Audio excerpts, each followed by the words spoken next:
Mereka tentunya masih bisa untuk menahan dan memaksa lagi untuk bermain di game yang ketiga. Yes. Tapi RRQ ini juga kesempatan besar mereka untuk menjadi tim pertama yang memecahkan win streak dari Sansi Sport. Oh. Onyx. Oh, Onyx. Onyx. Bukan Sansi Sport. Sorry. Alright. Kirain Onyx gitu ya. Oke, ini Albert Oke. dengan Lancelot Hayabusa ini aku suka. Oke, nggak apa-apa nggak dapat link, tapi as long mereka akan bermain dengan Assassin ini akan menjadi sebuah tontonan yang sangat menarik dan wajib kalian tonton. Jadi buat kalian semua, kasih tahu seluruh sanak saudara kalian untuk menonton Royal Derby kali ini. Iya. Tapi kelihatan memang Onyx mereka punya draft yang kuat banget ya. Tapi masalahnya yang RRQ bawa ini adalah Cloud dari Skylar. Skylar yang dulu bukanlah Skylar yang sekarang. Ah, gimana tuh? Skylar yang dulu bukanlah yang sekarang. Gitu maksudnya? Iya, udah disiplin dia. Alright, udah disiplin kalau menurut kata Momochian. Tapi lihat di depan sana, oke coba ada sedikit poking damage. Membuat parah buat laner. Nah ini ada sedikit dua kondisi yang cukup berbeda. Strong lane untuk RRQ ada di arah Skylar. Untuk strong lane dari tim Onyx ada berada di tangan Boots. Ini dua perbandingan yang cukup berbeda. Karena aku lihat sekarang Boots ini menjadi tolak ukur. Di mana front laner Onyx ini atau bahkan dia menjadi sosok pembuka jalan untuk seorang Kairi. Iya, dan tadi Kairi sebenarnya udah cukup lama menunggu di area bus dari tim RRQ. Mencoba untuk mencari sedikit celah, menculik ke arah seorang Skylar. Namun Skylar masih bermain dengan cukup aman di area turretnya. Sehingga Kairi akan langsung mundur saja. Oke.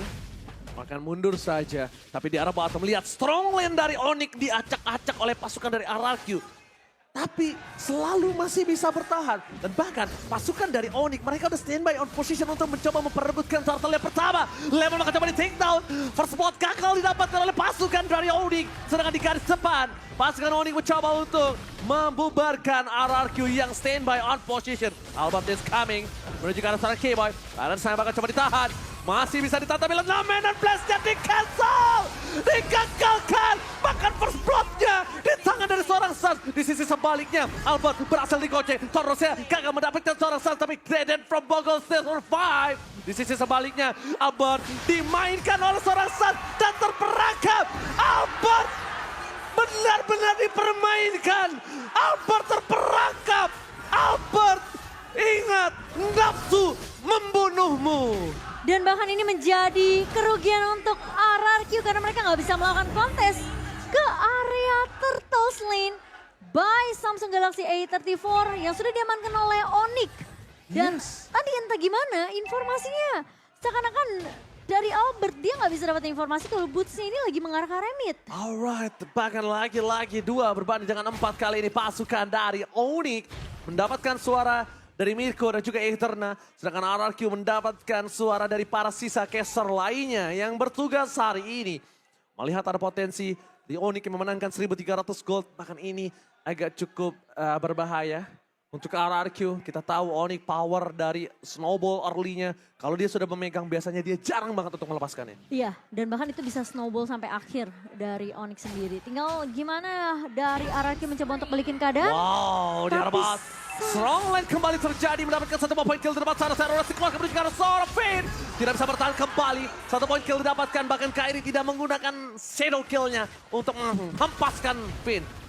Skylar, blessing duet for defensive pada keyboard di garis depan. Mundur ke arah belakang Purify Gaming. Respect terhadap seorang Skylar. Tapi bahkan mencoba digoceng begitu saja Skyri.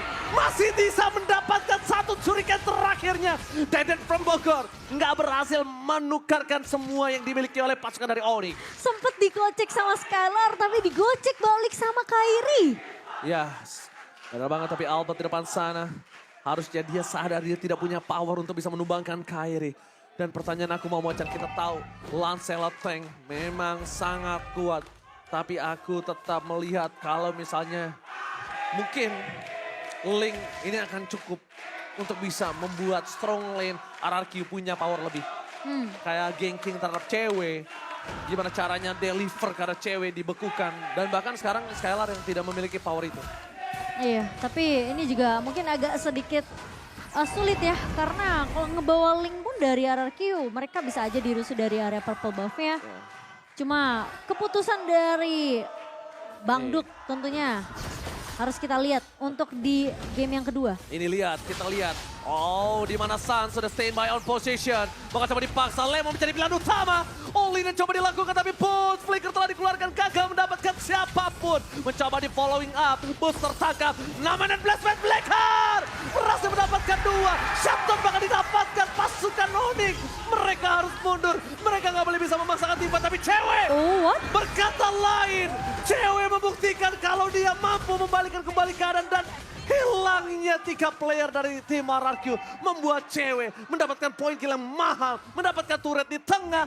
Onyx tinggal mempertahankan, Onyx tinggal mencari gimana caranya mereka membekuk dari seorang Skylar yang Skylar ini juga punya power di area late gamenya. Setup yang bagus dari Finn dengan Numen Blast dan juga Flicker sempat untuk memberikan satu hasil yang terlihat baik untuk RRQ, namun ketika ceweknya terlalu free di area belakang yang kita akan melihat tentunya instant reply by Samsung Galaxy A34. Ini udah bagus kena 2 pemain. Lemon pun udah nahan Boots, tapi masalahnya cewek terlalu free di area belakangnya sehingga Albert sampai kepuk dan mau nggak mau Albertnya tumbang. Clay bahkan harus untuk meninggalkan kawanannya yang kalau misalnya dia ngebantu juga itu pasti Clay bisa ke pick off. Dan ada informasi kali ini dari in-game equipment by Dunia Games Momo-chan, silahkan. Dari cewek di sini dengan adanya gold yang begitu banyak dibandingkan dengan Skylar yang mungkin agak sedikit sulit ya di area early-nya. Dengan 1 buah Blade of Despair di tangan cewek, Malefic Crown mungkin akan menjadi next item untuk seorang cewek. Sementara Skylar ini harus agak sedikit tertati-tati mendapatkan 1 buah Golden Staff-nya untuk menambah attack speed, namun dia udah jadi ke arah Demon Hunter Sword. Tuh. Sakit nian. Bahkan Albert masuk sekali saja udah membuat dirinya seperempat darah yang hilang. Butuh versus everybody di garis depan. Membuat Albert harus menggunakan Phantom Execution for defensive. Boots memukul mundur, mengusir pasukan RRQ. Lebih tepatnya lihat Oni kali ini. Melihat dengan adanya gold difference yang cukup jauh di posisi dari gold lane mereka. 6.000 berbanding 5.000. Yeah. Cewek lebih power lagi. Cewek sekarang udah siap untuk team fight. Bahkan cewek gak boleh ditinggal. Cewek menjadi sumber damage yang cukup tinggi ketimbang Kairi. Kairi masih belum mampu sekarang kalau tidak solo pick off. Yep. Kalau masih team fight, Kairi mungkin masih harus coba dilepas aja. Iya, ini perbedaan net worth yang ngebuat Onyx mereka kelihatan snowballing banget di game yang kedua. Perbedaan 5.000 gold. Dan bahkan mau nggak mau RRQ mereka harus agak bermain sabar. Turunin tempo sedikit, jangan terlalu kemakan sama bait yang mungkin Boots bisa buka. Karena Boots ngebawa Fredrin di sini. Yang posisinya ini bakalan tanky banget untuk nangani pemain-pemain dari RRQ. Yang sebenarnya pengen ngepok atau pengen numbangin Boots. Tapi secara nggak langsung itu bakal jadi baits dari Boots untuk ngebuat RRQ makanin bait itu dan Onyx mulai datang. Alright, tebakan di sini ada Skylar struggle banget langsung ada body fight gaming for defensive dengan 1 buah gocekan. Skylar berhasil membuat Keyboy gagal mendapatkan dirinya, tapi Kairi udah memiliki Blade of Despair. Kairi akan lebih ganas kali ini powernya. Kairi punya Blade of Despair dan sekarang player goldnya dipegang oleh 2 pemain dari Onyx. 5.000 gold difference. Mereka untuk menabrak di arah Lord kali ini. Ini mungkin keputusan yang kurang cukup tepat Momo-chan. Menurut aku lepasin aja lot pertamanya. Coba untuk ambil kontrol landingnya di area atas dan juga di area tengah. Karena untuk ngelakuin kontes dengan perbedaan turun yang cukup jauh dari Onyx ini akan sedikit sulit untuk RRQ. Kecuali mereka bisa dapetin satu momentum lagi-lagi dengan Numen Blast dan numbangin cewek tentunya adalah target pertama. Tapi Numen Blast mencoba dapetin 1. Fokus sekarang seorang Skylar. Skylar tumbang. 2 gold laner harus dihilangkan kali ini. Bahkan Boots too strong. Deden from Bogor mencoba untuk mengkonsepkan dan seorang Boots. Masih ada 1 buah meledakan yang membuat Boots mundur ke arah belakang. Keyboy mempertahankan posisinya. Lemon di arah bottom lane. Gagal mendapatkan poin dan Kairi meng-outplay Lemon. Kairi.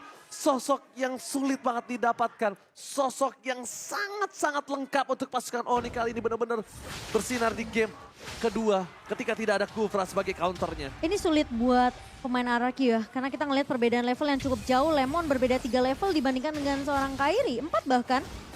So dari segi damage tentunya Kairi akan lebih kuat dibandingkan Lemon yang mungkin sempat untuk split-split ke arah Kairi. dengan memaksimalkan regen HP yang dia punya. Tapi nggak cukup ketika damage-nya connect. Ingat dia bawa high and dry, jadi mana 1v1 situation-nya akan lebih menguntungkan Kairi. Oke, kalau misalnya kalian sadar ketika team fight yang sangat besar itu selalu sering terjadi di arah Pit Lord. Selalu sering terjadi di arah Pit Lord. Dan kalau kalian juga sadar gimana caranya Kairi bisa nge-manage lane-nya, itu adalah keputusan yang tepat. Kairi membuat pasukan dari RRQ ini nggak lihat keberadaan dia, nggak lihat lane management mereka. Dan yang diinginkan RRQ adalah cuma Lord, Lord, dan Lord. Sedangkan Onyx masih manajemen lane-nya. Atas, tengah, bawah masih didorong. Atas, tengah, bawah. Itu yang sulit untuk di-catch up oleh pasukan dari RRQ. Lihat, dari vision kita lihat secara tidak langsung, minion mencoba dapetin inner turret RRQ di arah top lane. Iya, dan dari Albert baru jadi ke arah Guardian Helmet saja untuk mendapatkan HP dari seorang Lancelot. Sementara dari Kairi ini udah jadi 2 item, 3 bahkan dengan Fury Hammer yang memang belum diselesaikan. Tapi setidaknya attack penetration dari seorang Kairi udah terlihat. Damage-nya udah begitu sakit. Oh, di depan sana retribution diamankan Kairi. Lemon mencoba mendapatkan para pasukan dari RRQ mundur ke arah belakang secara bertahan. Dikit demi sedikit mereka lepaskan. Tapi Onyx gak bisa dibendung. Onyx benar-benar memegang snowballing dari early dan 6.000 gold difference. Momo-chan, gimana caranya RRQ bisa mempertahankan apa yang mereka miliki? Karena makin setelah Lord muncul, entah base turret pecah atau enggak, tapi yang bisa dipastikan adalah inner turret mereka mungkin akan rata. Ini mungkin agak sedikit sulit buat tim RRQ dengan perbedaan net 6.300 plus dari Lord yang sudah mulai diamankan dan mulai berjalan ke area atas. RRQ mereka harus setidaknya main aman. Lepasin aja turret mungkin di area outer turretnya karena udah pasti bakalan jebol dengan super minion juga udah mulai berjalan di 3 lini. Tinggal gimana caranya mereka ngehindarin damage dari Onyx terlebih dahulu. Oh no, Black Juice kali ini tidak cukup baik untuk Deaden from Bogor. Meanwhile Onyx 7.000 gold difference makin mencoba untuk mendobrak base turret. Ternyata inner turret saja tidak cukup untuk mereka. Mereka mau lebih. Pasukan Raja Langit masih mau dapetin base dari sang raja. Iya, karena Lordnya aja belum sampai ke titik di area atasnya. Jadi RRQ mereka setidaknya bakal coba untuk main di dalam base terlebih dahulu. Karena ingat high ground yang dibawakan sama Suns. Vader Aztec bisa memukul mundur pemain-pemain dari RRQ. Sakit banget tapi Lemon masih mau lebih. Mencoba dapetin satu orang Suns gagal. Keyboy taruh rest dia fokus lihat dari belakang. Lamen dan blast from Finn. Lihat mencoba mendapatkan satu Suns tapi masih ada Witcher Transition Save the Day. Pasukan dari sang raja. Mereka benar-benar diacak-acak di arah base-nya. Finn mundur ke arah belakang. Gak ada flicker lagi. Gak bisa bertahan. Dan ini bencana. Oni kali ini benar-benar memaksakan base turret dari RRQ di arah tengahnya juga Momo-chan. Meskipun Diamond Blast setupnya tidak diketahui oleh Onyx, tapi tidak ada damage tambahan dari RRQ. Menjadi setup yang agak sedikit sia-sia dari Finn. Dan bahkan 2 pemain dari RRQ harus tumbang, namun RRQ mereka masih bisa untuk menahan gebrakan dari Onyx. Tidal Rest from Keyboy. Tapi nampaknya membuat Keyboy yang harus pecah immortality. Albert still survive. Lemon mencoba mendapatkan boost. Tapi boost dengan ada press rate yang gagal meninju siapapun dan menggetok siapapun. Fokus ke arah Skylar. Targeting from Kairi. Membuat RRQ terbuka dengan sangat bebas. Skylar tidak dikasih bermain dengan 3 pick off yang didapatkan oleh pasukan Onyx. 3 pemain yang tersisa dari kedua belah tim. Lemon, Skylar, Boots dan juga Keyboy hilang di area pertempuran dan terlihat targeting dari seorang Kairi mencoba untuk menumbangkan lini belakang dari RRQ yaitu Skylar. Dia nggak pilih target yang lain. Dia kuat shadow langsung mundur ke area backline. Dia ada tahu karena pemain-pemain dari RRQ sedang sibuk ngahan di area depannya. Mereka nggak mau sampai kehilangan turret base juga di area bawah. Data yang sudah diberikan oleh Profesor KB tadi di bench para caster. Kalau Skylar ini dia memiliki 1 kekalahan dengan Cloud-nya. Hanya 1, berarti kurang lebih 80 something. Dan ini bisa menjadi kekalahan yang kedua untuk Skylar. Karena lihat dia tidak dikasih bermain sama sekali. Dia benar-benar menjadi targeting dari seorang Kairi. Kairi bahkan di depan sana membuat seorang Albert ke target here. Serpat darah sudah dimiliki. Fokus dari seorang Boots ke arah seorang Albert. Albert still survive. Lihat semua mata bahkan membuat Albert kalau bisa Albert dilumpuhkan. Kyrie mulai masuk, Penta Persecution ke arah belakang. Tidak ada yang bisa menuju ke arah Lord. Lord yang bergerak dengan sangat bebas tapi putus. Kali ini mencoba untuk memancing pasukan dari RRQ yang nampaknya gagal. Turret dibalas Dominator Blast. Dapetin Skylar tapi di belakang pasukan Oni meratakan tim RRQ. Apabila ini bencana. Oni mencoba untuk melakukan wipe out dan Deden from Bogor gak bisa mendapatkan apapun. Oni membalikkan keadaan, Oni menolak, dipecahkan win streaknya.